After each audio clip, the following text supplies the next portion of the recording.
Chapter 49. Christmas Eve.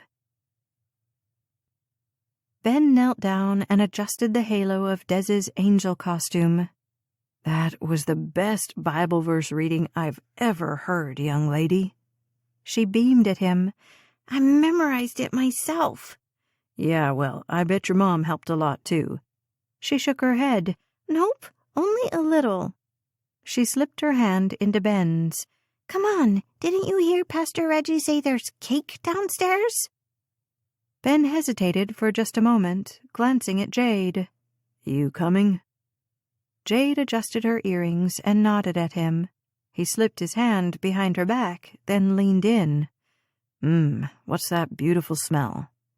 "That's Mama's perfume you gave her," Des announced. "She wears it all the time because she says it reminds her of you and how you kissed her that night the crazy lady got arrested." Ben raised his eyebrows. "I thought you were asleep in the back seat when that happened." Des shook her head proudly. "Nope, I'm just a really good actor." He chuckled. "Yes, you are. Your performance tonight was bar none." Des pouted. "What's that mean?" "It means you were fabulous, baby," Jade answered. "Now leave Mr. Ben alone."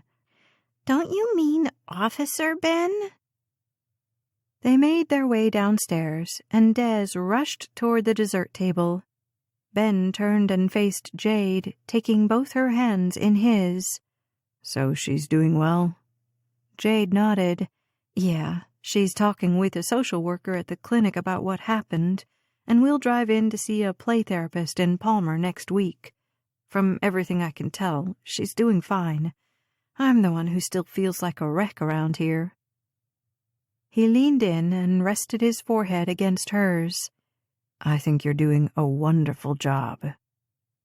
Jade squeezed his hands. "So you're still coming over for Christmas dinner at Aisha's tomorrow, right?"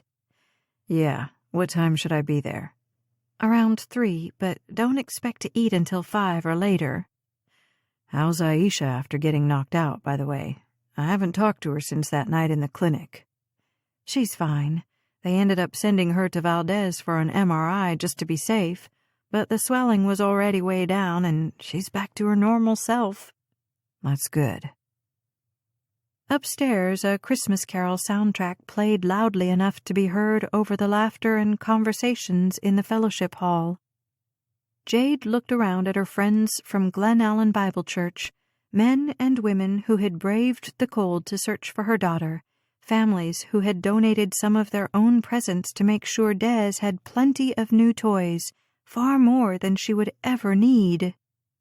It was a hodgepodge collection of young and old and far from a perfect assembly. Pastor Reggie was still suffering from laryngitis and could barely croak out tonight's closing prayer. His small son had fallen asleep backstage, leaving the bottom half of the donkey to complete his role without a head.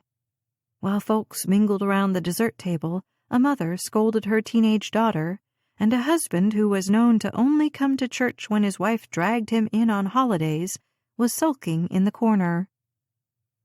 If you were to poll everyone here, each one would probably have a handful of suggestions on how to make Glen Allen Bible a better church.